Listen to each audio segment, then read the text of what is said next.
पाकिस्तान जिसके economical power इतनी गिर गई है कि वह ग्लोबल हंगर इंडेक्स में 99 नंबर पर आता है। पाकिस्तान की हालत वर्ल्ड में इतनी खराब हो गई है कि शायद कोई भी देश इसको कर्ज देगा। अब भाई कर्ज देगा भी कौन? इंडिया जो सभी देशों का हाईएस्ट लोन देता है तो उससे दुश्मनी कर रहा है। वैसे में पाकिस्तान ग्लोबल हंगर इंडेक्स में 99 नंबर पर क्यों आता है और इस गरीबी का क्या कारण है, एकदम सॉलिड रीजन बताएंगे। तो वीडियो को लाइक कर देना और चैनल को भी सब्सक्राइब कर देना। तो चलिए समझते हैं कि पाकिस्तान क्यों ग्लोबल हंगर इंडेक्स में 99 नंबर पर आता है। पाकिस्तान जो वर्ल्ड हाईएस्ट पॉपुलेशन में 5वें नंबर पर आता है। GHI ग्लोबल हंगर इंडेक्स के अनुसार पाकिस्तान जो 129 भूखे देश में से 99 नंबर पर आता है, जिसका मेन रीजन भूखमरी है, जिसके कारण बहुत सारे लोगों का मौत भूख के कारण होता है। जर्मन गैर लाभकारी वेल्थहुंगर हिल्प नॉन प्रॉफिट ऑर्गेनाइजेशन जो एक खाना बांटने की टीम है, उसने मंगलवार को पाकिस्तान की राजधानी इस्लामाबाद में लॉन्च किया। ग्लोबल फूड क्राइसिस के अनुसार पाकिस्तान में कोविड-19 से लाखों लोग भूख से ही दम तोड़ दिया। एक रिपोर्ट के अनुसार GHI अनुमान बताते हैं कि पाकिस्तान सहित दुनिया के कम से कम 46 ऐसे देश होगा जो 2030 तक भूख की प्रॉब्लम को बहुत हद तक कम करेगा। क्योंकि पाकिस्तान की GHI स्कोर 2002 से लेकर 2023 तक देखे तो इसमें गिरावट आई है, जो आगे चलकर अच्छा भी हो जाएगा। पिछले साल अक्टूबर के रिपोर्ट के अनुसार सब रिजॉर्ट और साउथ एशिया दुनिया का सबसे भूख वाला क्षेत्र है। GHI उस देश को सबसे ज्यादा भूखा मानता है जिस देश में सबसे ज्यादा बौनापन है, क्योंकि बच्चों में बौनापन के मामले में पाकिस्तान के साथ साथ अन्य 5 देश है। समय के साथ सबसे कम सुधार करने वाला क्षेत्र सेंट्रल चाड, सेंट्रल पाकिस्तान, सेंट्रल अफगानिस्तान और पूर्वोत्तर अंगोला के साथ साथ पूरे लोकतांत्रिक गणराज्य कांगो और मेडागास्कर, जहां स्टंटिंग का स्तर यानी बौनेपन का स्तर जो इंक्रीज हो गया है या फिर स्टॉप हो गया है। यूनाइटेड नेशन की रिपोर्ट के बाद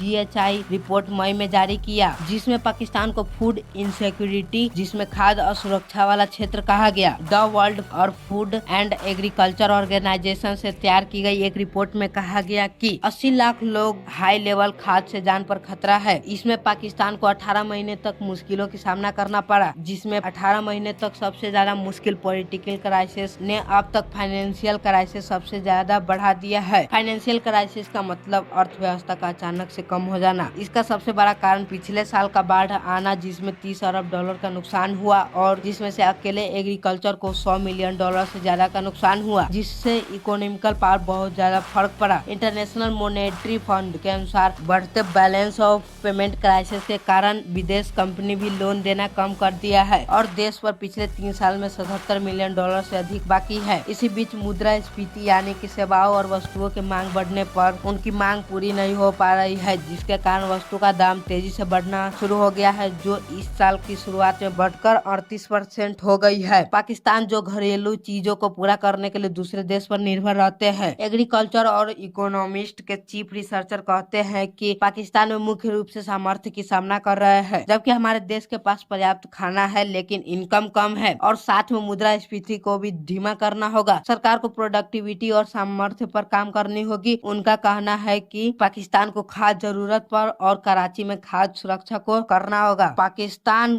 जो कम से कम 4 साल से 10% की लोन पर दूसरे देश से गेहूं ले रहे हैं। अल जजीरा ने कहा, हमारा प्रॉब्लम गेहूं नहीं है, लेकिन फसल उपजाने के लिए जो बीज लगता है वो पूरा उग नहीं पाता है। हम ऐसे बीज का आयात कर रहे हैं जो अच्छा से उगे और बेहतर बीज विकास में हमारी मदद कर सके। पाकिस्तान के हालात देखकर तो ऐसा लगता है कि बेटा तुमसे ना हो पाएगा। अगर वीडियो अच्छा लगा हो तो वीडियो को लाइक करके चैनल को सब्सक्राइब कर लेना।